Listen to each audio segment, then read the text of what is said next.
Coldly looking down on the Hajime party, Fred held the pendulum on his neck towards the ceiling. Then the crack on the ceiling began to open. Along with the circular hole on the ceiling, several doors above it opened. Apparently, Fred had opened the shortcut to the outside using the proof of having conquered the Great Volcano.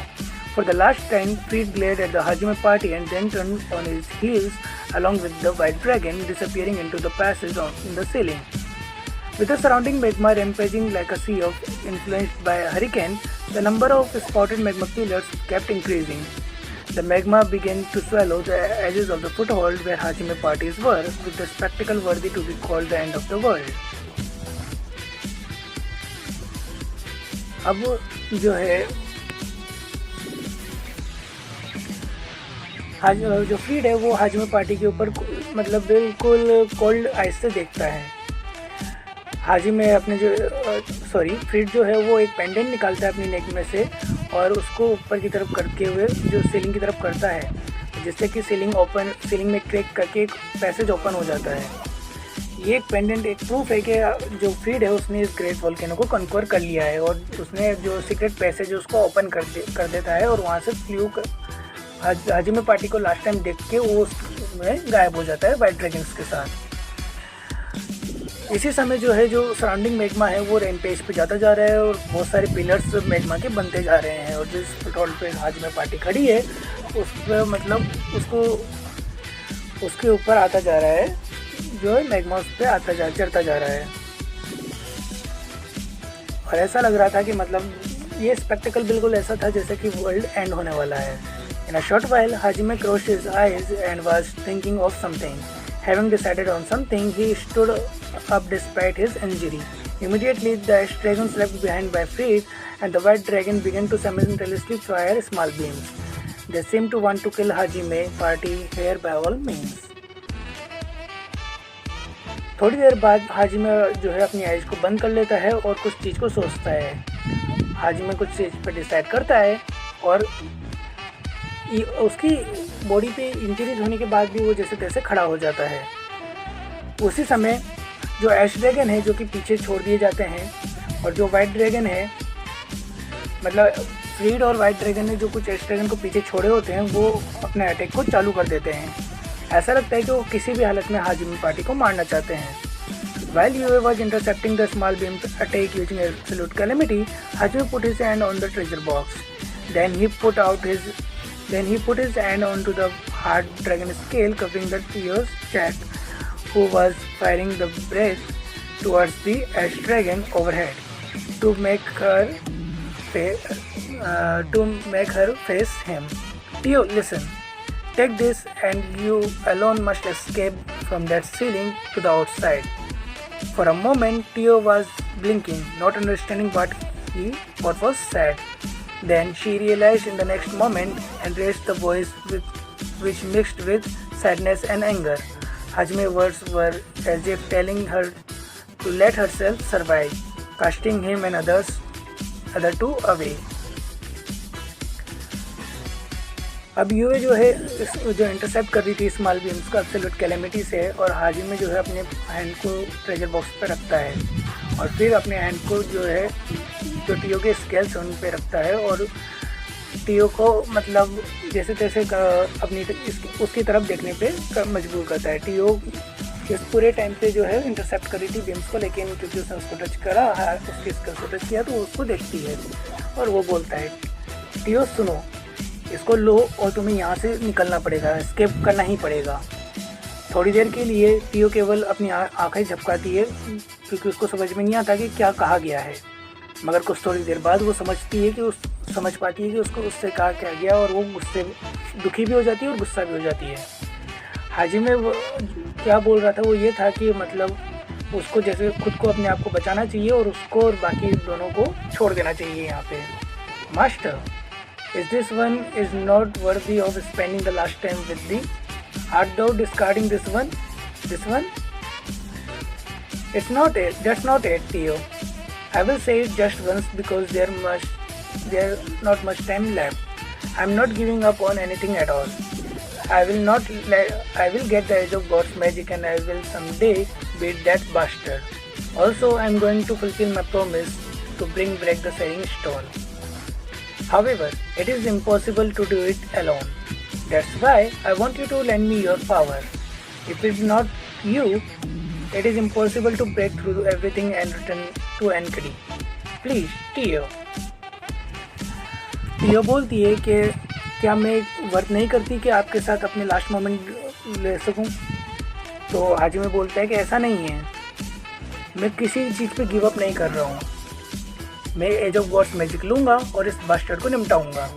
अगली बार कभी ना कभी इसको निपटाऊँगा और मैं अपने promise को भी फुलफ़िल करना चाहता हूँ जो कि सेलिंग स्टोन को उनको देना है। लेकिन ये सब अकेला कर पाना इम्पॉसिबल है, मैं नहीं कर सकता अकेला, इसलिए मुझे तुम्हारी पावर चाहिए।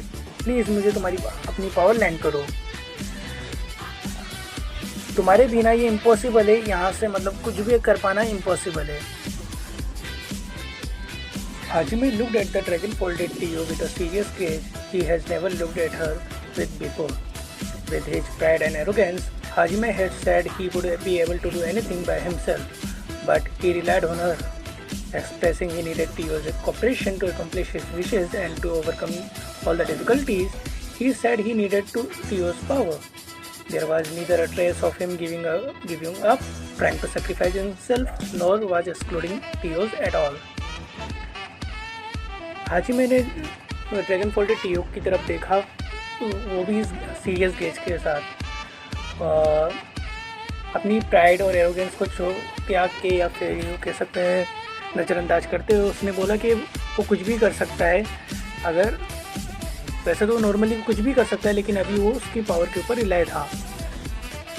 टियो इस चीज़ को देख कर के बहुत खुश थी कहीं ना कहीं कुछ हद तक, कि वो मतलब गिव अप कुछ त्यागने को तैयार नहीं था और वो गिव अप भी नहीं कर रहा है और उसको टियो की ज़रूरत थी। The sadness and the anger of Tio's heart changed really into one of the joy as she trembled. She was entrusted with something important by the man she liked. No, the one she wanted to be her partner in her life, in this life and that situation. She would not be a woman if she didn't answer him. जो टियो का anger और sadness है वो सारा खुशी के अंदर कन्वर्ट हो गया, क्योंकि उसको कुछ इम्पोर्टेंट काम सौंपा गया था, वो भी उससे जिसको वो पसंद करती थी, या यूँ कहें उससे जो कि मतलब जिसे वो अपना पार्टनर बनाना चाहती थी इस लाइफ और डेथ सिचुएशन में। और वो मैं नहीं कहलाएगी अगर वो इस काम को भी नहीं मना कर देगी तो। Therefore, Tio only answered with one sentence, "Leave this one to me." Hajime put the treasure box in the inner part of Tio's scale. Doing so, he was directly touching the Tio's body while she was in dragon form. हाजिमे अपना जो treasure box है वो टियो के scales के अंदर की side inner parts में रख देता है और ऐसा करते समय वो सीधा उसके ड्रैगन बॉडी को टच कर रहा था। Confirming the treasure box with her skin, Tio rubbed quietly her head against Hajime. It was the best expression of love she could do now. Hajime also gently stroked Tio's once before he parted. Tio turned her gaze to Yue and Shia. Then she nodded powerfully, having felt that the two also hadn't given up. जो एक बार confirm कर लिया कि treasure box उसके skin से touch हो चुका है, टियो अपना जो सिर है उसको हाजिमे के सिर से थोड़ा सा रब करती है और ये एक एक्सप्रेशन होता है जो कि मतलब एनिमल्स जो भी एनिमल होते हैं वो शो करते हैं लव अफेक्शन शो करने के लिए। तो क्योंकि अभी वो ड्रैगन फॉर्म में है तो वो यही कर सकती थी अपने अफेक्शन को शो करने के लिए। फिर वो हाजिमा मतलब वो टियो को स्ट्रोक करता है हल्का सा और पार्ट करने से पहले, दोनों मतलब अलग होने से पहले, और टियो जाने से पहले एक बार यूए और शिया की तरफ देखती है और कंफर्म करती है कि उन दोनों ने भी गिव अप नहीं किया, हार नहीं मानी है। Tio deliver this message to Kaori and Mio, I will meet you later, okay. Hajime बोलता है टियो से कि ये मैसेज केओरी और मियो को देना कि मैं बाद में तुम लोगों से बाद में मिलूँगा। टियो बोलती है ठीक है master, acknowledged. The two nonchalant message Hajime made Tio laugh inadvertently, and after a beat, she flew at once while clattered by a powerful wind. using barrel roll to evade the incoming small beam. Tio immediately tried to pierce through the group of ash dragons. The ash dragons, sensing the crisis from the black dragons' movement, concentrated their attack on Tio. तो नॉनचेलेंट message जो थे, मतलब हाजिमे के जो भी message थे उसको सुनने के बाद टीओ अंदर ही अंदर हंस पड़ती है और एक बीट बाद वो आसमान की तरफ उठ पड़ती है अपनी पावरफुल विंड मैजिक के साथ।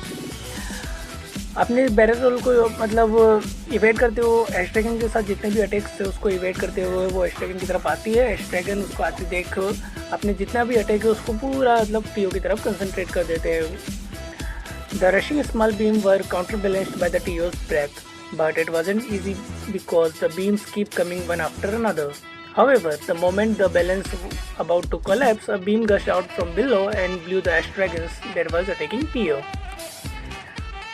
जो स्मॉल बीम्स थी वो एक के बाद एक काउंटर बैलेंस हो जा रही थी टीओ की ब्रेथ के साथ, लेकिन क्योंकि बहुत सारी बीम्स थी जो कि एक के बाद एक आ रही थी तो किंडा मतलब ये कह सकते हैं कि टीओ ओवरवेलम हो रही थी। लेकिन जब ये बैलेंस कोलैप्स होने वाला था उसी समय हाजिमे इंटरवीन करता है और एक एश ड्रैगन को उड़ा देता है।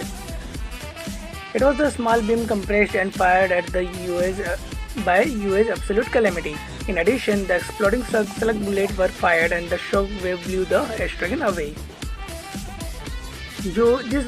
मतलब एश ड्रैगन को जिसने उड़ाया था वो और कुछ नहीं, एक स्मॉल बीम थी जो कि एब्सोल्यूट कैलेमिटी के थ्रू फायर की गई थी और यूए की जो कि यूए का मतलब मैजिक है। साथ में शिया ने भी अपना जो स्लग बुलेट है उसको फायर किया था जिसकी शॉक वेव ने एश ड्रैगन को उड़ा दिया था। Suddenly, maybe because Freed and the white dragon had reached outside, the door on the ceiling began to close. Realizing she didn't have much time, Tio focused on accelerating with the resolution of receiving the bombardment. Tio's flight speed was further increased, but the fire of small beams began to attack Trio's dragon scale. अब क्योंकि freed और white dragon जो है वो almost बाहर की तरफ पहुंच गए थे तो उसके वजह से जो डोर है वो क्लोज होने लग गए थे। जैसे टीओ ने उसको देखा कि मतलब डोर क्लोज हो रहे हैं और उसके पास ज़्यादा टाइम नहीं है तो टीओ ने अपने जितना भी पावर है उसका अपनी एक्सेलरेशन की तरफ दे दिया और जो डिफेंस है उसको छोड़ दिया। अब जितनी भी जो स्मॉल जो बम्बार्डमेंट थे जो कि स्मॉल अटैक बीम्स थी वो सारी अटैक करने लगी थी टीओ के स्कल्स को directly. The pain only of this degree it feels good, bring it on. ये हमारे टीओ पेन से तो उसको कोई फ़र्क ही नहीं पड़ता, उसको तो प्लेजर मिलता है पेन से। Just as she said, Tio's mood brightened along with the increment of her speed whenever the attack from the ash dragons damaged her body. It was the effect of pain conversion in dragon form. More the pain she felt, more her tension increased along with a temporary boost in her ability and an hopeful skill derivation. Incidentally, it was something she obtained after she met Hajime after living for several hundred of years. So rather than breaking through the wall, as in wall before the skill derived, it was more like the door has opened. तो जैसा कि उसने बोला जो TO का mood है वो मतलब खुश होता चला गया जैसे कि और उसकी स्पीड बढ़ती चली गई जब भी एश ड्रैगन का अटैक उसको हिट करता है। ये एक स्किल है पेन कन्वर्जन जो कि वो ड्रैगन फॉर्म में यूज कर सकती है। जितना ज़्यादा वो पेन फील करेगी उतना ही ज़्यादा उसके टेंशन होगा और उसके मतलब एक टेम्प्रेरी बूस्ट मिल जाएगा उसकी एबिलिटी को। अजीब और गरीब मतलब जो है स्किल है ये। हालांकि ये कोई स्किल नहीं है जो कि उसके पास स्टार्टिंग से थी, ये स्किल उसने बाद में एक्वायर करी जब हाजिमे से वो पेन मिली थी। ज़रूर वही स्केल वाला होगा जब उसने मतलब हाजिमे का जो ट्रीटमेंट उसने लिया था लास्ट टाइम उसके वजह से उसको मिली होगी। तो वॉल को तोड़ने की जगह इसको अपन ऐसे कह सकते हैं कि एक नया डोर ओपन हो गया था हाजिमे से मीट करने के बाद उसके स्किल के अंदर। Well, with the ash dragon somewhat taken aback, Tio passed through the storm of small beams and passed through the door right before it closed. Looking above, a nostalgic light could be seen. It was the light of the outside. There were still several doors that had begun to close one by one. अब एश dragon के attack मतलब जो थे एश dragon वो थोड़े से मतलब पीछे से हट गए थे। टीओ ने मतलब जो स्मॉल बीम के अटैक को पास कर लिया था और एक जो डोर बंद होने वाला था उसको भी क्रॉस कर लिया था। जब ऊपर देखा तो एक लाइट दिख रही थी जो कि आउटसाइड से आ रही थी और केवल वो एकमात्र डोर नहीं था, और भी कई सारे डोर हैं जो कि एक के बाद एक क्लोज होते चले जा रहे हैं, लेकिन वो क्रॉस कर लेगी सारे के सारे। With ice dragon without thinking about the consequences, Tio used her magic except somewhat would be needed to maintain the dragon form to the limit and manipulated the wind. Recalling the long life she had, it was the speed she never used before. She was literally flew, turning into a gale.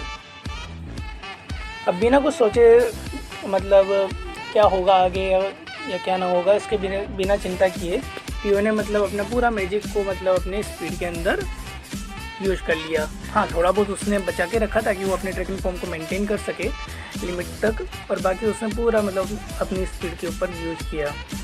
और वो सोचती है कि इतनी लंबी life के अंदर ये पहली बार होगा जब वो इतनी स्पीड से उड़ रही थी।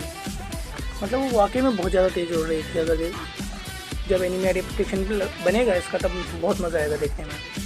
She passed through the door, 1 door, 2 door, 3 door, and finally arrived at the last door. A thick door connected the outside. Tio was going forward while surrounded by black wind like a cannonball, and light bullet attacked her from above. Apparently, Feed and the white dragon had noticed Tio and thus stopped to attack her. Now, more than half of the door had been closed, rotating, and while evading, Tio didn't lower her speed even if she could not evade the bombardment, and the white dragon fired off the beam.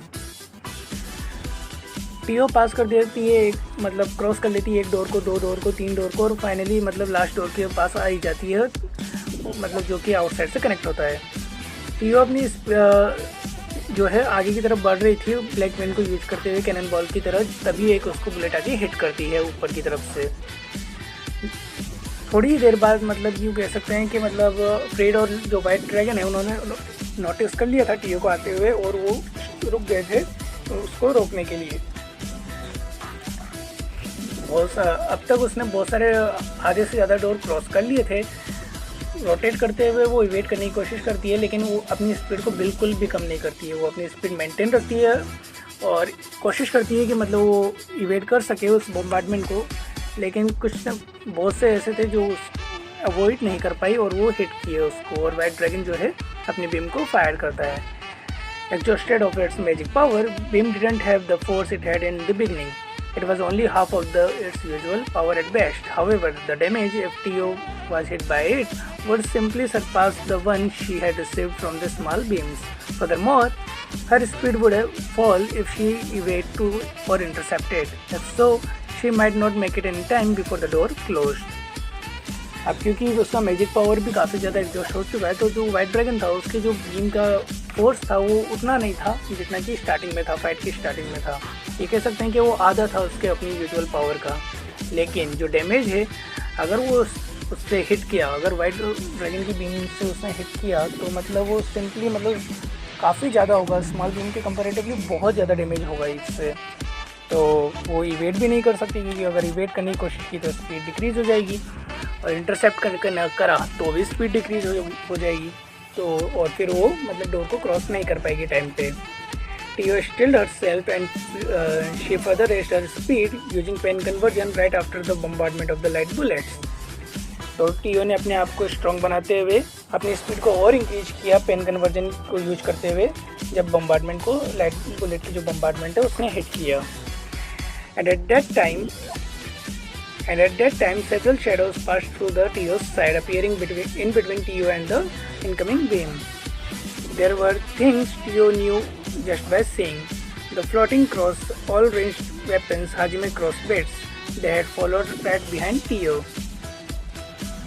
और उसी समय बहुत सारी जो shadows थी वो टियो के साइड में आ जाती है और टियो के आगे आके रुक जाती है, मतलब वाइट ड्रैगन और टियो के बीच में आके रुक जाती है। और कुछ नहीं, हाजिमे के लॉन्ग रेंज वेपन्स हैं, क्रॉसबिट्स वगैरह वगैरह, जो कि टियो को फॉलो कर रहे थे। 3 crossbits that came out were cladded in the brighter light, tried to change the angle of the beam and averted it to the side.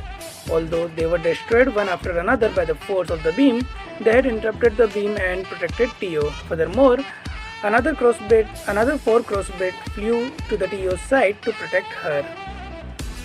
Can't hold it, master, this one love you.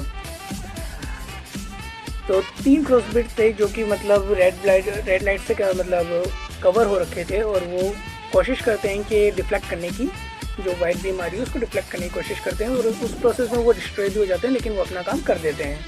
4 और क्रॉसबिट्स हैं, वो आते हैं और interrupt करते हैं beams को और प्रोटेक्ट करते हैं टीओ को। और टीओ उस समय बोलती है कि मास्टर मैं आपको लव करती हूँ। Even though he might get overcome by the torrent of magma, Hajime had still controlled all the crossbits from the ground to protect Tio. Thus, Tio rode towards the world, shouting her love. Being especially strong even amongst the Ryujian tribe, Tio had never been protected by a man up until now.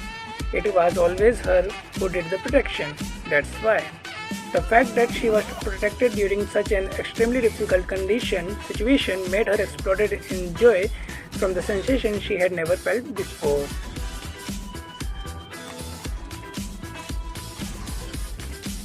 हालांकि जो Torrent of magma है उससे overcome आ गया था, लेकिन फिर जैसे तैसे ओवरकम कर रहे थे वो लोग, क्योंकि मैग्मा का लेवल बढ़ता जा रहा है वहाँ पे। फिर भी हाजिमे ने सभी क्रॉसबिट्स को कंट्रोल किया टीओ को प्रोटेक्ट करने के लिए। टीओ इस चीज़ को देखते हुए बहुत खुश रही और अपना लव को शार्प करती पूरे दुनिया के सामने। हालांकि वो रीजन ट्राइब में सबसे ज़्यादा स्ट्रॉन्ग है, क्योंकि वो रीजन ट्राइब में सबसे ज़्यादा स्ट्रॉन्ग है। टीओ ने को आज तक किसी भी मैन ने प्रोटेक्ट नहीं किया, किसी भी आदमी ने प्रोटेक्ट नहीं किया। हर बार वही थी जो कि प्रोटेक्शन कर रही थी, और ये पहली बार था कि कोई मैन उसको प्रोटेक्ट कर रहा था। तो इस वजह से वो बहुत ज़्यादा खुश थी और वो चिल्ला जाती है उस खुशी के मारे। With a dragon's roar, she passed through the last door. Having turned into the mass of black wind, Tio flew out vertically, dancing under the sunlight that poured down suddenly by the gigantic sandstorm. For this situation to turn out like this, what a monster! But that black dragon is covered in bones. I will kill. Dragon road के साथ TO अपने last door को भी पास कर लेती है, और क्योंकि वो कम्प्लीटली ब्लैक विंड से ढकी हुई है, सराउंडेड है, तो टीओ वर्टिकली निकल जाती है वहाँ से और सनलाइट के अंदर डांस करती है, जो जायंटिक सैंडस्टॉर्म से ढका हुआ है पूरा। उसी समय फ्रीड बोलता है कि सिचुएशन ऐसे हो जाएगी, क्या मॉन्स्टर है, मुझे इस ब्लैक ड्रैगन को, ये ब्लैक ड्रैगन वॉन्स में कवर्ड है, तो मुझे इसको मारना ही पड़ेगा। Tio who flew overhead made Freed on the white dragon astonished, but he immediately sharpened his gaze and tried to attack. However, his plan and words were interrupted. 4 crossbits had surrounded the Freed and the white dragon from all directions before they were aware of them. Tio जो कि निकल गई थी इस last gate को cross कर लिया, तो फ्रीड इस चीज़ को देख करके आश्चर्यचकित रह जाता है और वो उसको प्लान करता है कि उसको अटैक करने का, लेकिन उसी समय वो नोटिस करता है कि जो 4 क्रॉसबिट है उसने उनको सराउंड कर लिया है, और वो बिना उनको ध्यान दिए उसको कोई अंदाज़ा ही नहीं था कि उसको क्रॉसबिट्स ने घेर लिया है। Freid made the turtle shape demonic beast he took during his escape to promptly put up a barrier. After all, it had been proven that the crossbit offensive power could not destroy the barrier. And although the result might have been different if they were loaded with an explosive bullet, the exploding slug bullet Shia's render attack were scarce, and Hajime had given the priority to the bullets on the donor Shaklak, thus he had no time to implement it on the crossbits. जब वो freed notice करता है कि क्रॉसबिट्स ने उसको घेर लिया है, तभी वो टर्टल शेप डेमोनिक बेस को निकाल के उसको यूज करते हुए बैरियर बनाने की कोशिश करता है, क्योंकि ये पहले ही हम देख चुके हैं कि क्रॉसबिट्स के पास ऑफेंसिव पावर तो है, लेकिन इतना नहीं है कि वो बैरियर को डिस्ट्रॉय कर सके। हालांकि जो शिया की स्लग बुलेट है, अगर उनसे लोडेड होती है क्रॉसबिट तो रिजल्ट डिफरेंट होता, लेकिन क्योंकि इतना टाइम नहीं था इसलिए उसने डोनर की जो शैकलैक की जो बुलेट्स है उस पर ज़्यादा प्रायोरिटी दी और उसको ही क्रॉसबिट्स के अंदर इम्प्लीमेंट कर पाया, ना कि स्लग बुलेट को, शिया की स्लग बुलेट को। However, the crossbits were one more powerful attack method, the method that Freed's composed expression freeze, proven by how he was blown away along with the white dragon after receiving a huge damage. लेकिन क्रॉसबिट्स के पास एक और powerful attack था, एक ऐसा attack जिससे जो freed का जो एक्सप्रेशन था वो कंप्लीट फ्रीज हो गया, क्योंकि जो डैमेज था, जो व्यू था, उसने फ्रीड को और वाइट ड्रैगन को दोनों को उड़ा दिया था। When thinking it was the odd, the crossbit didn't shoot and abruptly shining red. In the next moment, they exploded. The 4 crossbits that had been positioned in all sides and not let their target escape from the impact, the grand and powerful impact and the bullet had scattered like a storm, easily destroyed the barrier, attacking Freed and the White Dragon. The master and the servant were mutually screaming as they were blown away. जब उसने सोचा कि क्रॉसबिट्स मतलब attack नहीं कर रहे हैं, बस लाल से चमक रहे हैं, उसी समय वो फट गए। 4 के 4 क्रॉसबिट जो कि सभी डायरेक्शन से उनको कवर कर रहे थे, अपने टारगेट को एस्केप नहीं करने दे रहे थे, उसी समय एक ग्रांड एक पावरफुल एक्सप्लोजन होता है, बुलेट्स के स्कैटर होती है, जिससे मतलब बुलेट का एक स्ट्रॉन्ग स्कैटर होता है जिससे बैरियर टूट जाता है और फ्रीड और वाइट ड्रैगन के ऊपर अटैक होता है। मास्टर और जो सर्वेंट है मतलब फ्रीड और जो वाइट ड्रैगन है वो दोनों चिल्लाते हुए फिक जाते हैं। In addition Tio attacked with tornado, pushing the Freed and the White Dragon into the sandstorm. Tio had wanted to shout out the breath to kill them for sure, but she could not because she didn't have much strength left. क्रॉसबिट के साथ TO भी अपने जो tornado से attack करती है और freed और जो वाइट ड्रैगन है उनको सैंडस्टॉर्म के अंदर फेंक देती है। टीओ अपनी ब्रेथ अटैक से उनको मारना चाहती है, लेकिन उसके पास इतनी ताकत नहीं बची है कि वो ऐसा कर सके। Tio watched the place where the Freed and the White Dragon had disappeared for a while. Then she moved her gaze after she had confirmed there was no change at all. She quietly watched the Garion Great Volcano before her without even a trace of her perverted tension remaining. Next, nodding as if expressing, "This one will believe in thee," she turned around and flew towards Enkidu. Tio थोड़ी देर तक देखती है कि freed और white dragon को जो कि सैंडस्टॉर्म के अंदर गायब हो गए हैं, थोड़ी देर तक वो वहीं और कंफर्म करती है कि कोई चेंज नहीं है। उसके बाद वो गारियन ग्रेट वोल्केनो को देखती है और जब वो देख रही होती है तो उसके चेहरे पे ऐसा कोई सा परवर्टेड टेंशन या फिर ये जो कि एक्सप्रेशन नहीं होता है, और उसी समय वो नोट करते हुए बोलती है कि मैं तुम पे भरोसा करती हूँ, और वो एनकेडी की तरफ चल देती है। After several 10 minutes the great earthquake with the गारियन great volcano as a epicenter, with the sound surpassing the roaring sound, a great explosion occurred that even cracked the atmosphere and temporarily blew off the sandstorm. Black smoke rose from the Garion Great Volcano, while scorching rocks went flying and the sparks scattered from the volcano. 10 minute के बाद मतलब एक great earthquake जो है आता है गारियन great volcano की eruption के साथ, जो कि एपिसेंटर होता है उसका है। इस एक्सप्लोजन की वजह से जो एटमॉस्फेयर जो है वो पूरा मतलब क्रैक हो चुका होता है, ब्लू हो चुका होता है, यहाँ तक कि सैंडस्टॉर्म भी हट जाता है इसके वजह से, और ब्लैक स्मोक के साथ पत्थर फिकने लगते हैं हवा में। ये सीन बिल्कुल वैसा का वैसा ही है जैसा कि अगर तुम जो सीज़न 1 का एंडिंग देखा हो, ओपनिंग और एंडिंग में भी ऐसा एक सीन आता है जबकि मतलब जो टीओ मतलब वोल्केनो से निकल रही है और हाजी में मतलब कार से भाग रहे हैं वहाँ से, बिल्कुल वही का वही सीन ही है। It was a great eruption of the Garion Great Volcano that was recorded to have never erupted in history. In a way, it was a historical moment. After a few minutes, the volcano was once again wrapped in a veil of gigantic sandstorm, concealing its bizarreness. ये great explosion था, गारियन great volcano का eruption था, जो कि आज तक कभी record नहीं किया गया था हिस्ट्री के अंदर। तो अगर देखा जाए तो ये अपने आप में एक हिस्टोरिकल मोमेंट था। कुछ मिनट्स बाद वापस जो वोल्केनो है वो सैंडस्टॉर्म से कवर हो जाता है, जो कि हाइड कर लेता है उसकी सारी कंडीशंस को। Even so the roaring sound that seem to be cracking the world along with the sprouting black smoke was certainly seen by the people of Enkidu. Their uneasiness grew stronger. It was also felt by the girl and the little girl who were waiting for their important people to return. लेकिन फिर भी हालांकि वो उसको ढक लिया था sandstorm ने वापस, लेकिन जो साउंड था वो तो मतलब वर्ल्ड की तरफ चीख ही रहा था, और जो ब्लैक स्मोक था वो सबको दिख रहा था पीपल को, या जो उसको देखते हुए जो अनइजीनेस है जो कि सबकी स्ट्रॉन्ग हो गई थी, और जो केओरी है और म्यू है उन्होंने भी इसको नोटिस किया था। यहाँ पे ये चैप्टर ख़त्म होता है। दिस चैप्टर इज़ फिनिश्ड है। Will meet in the next chapter in the next video. You beg me to come with you. don't know, I'm fine without you. You beg me to come away.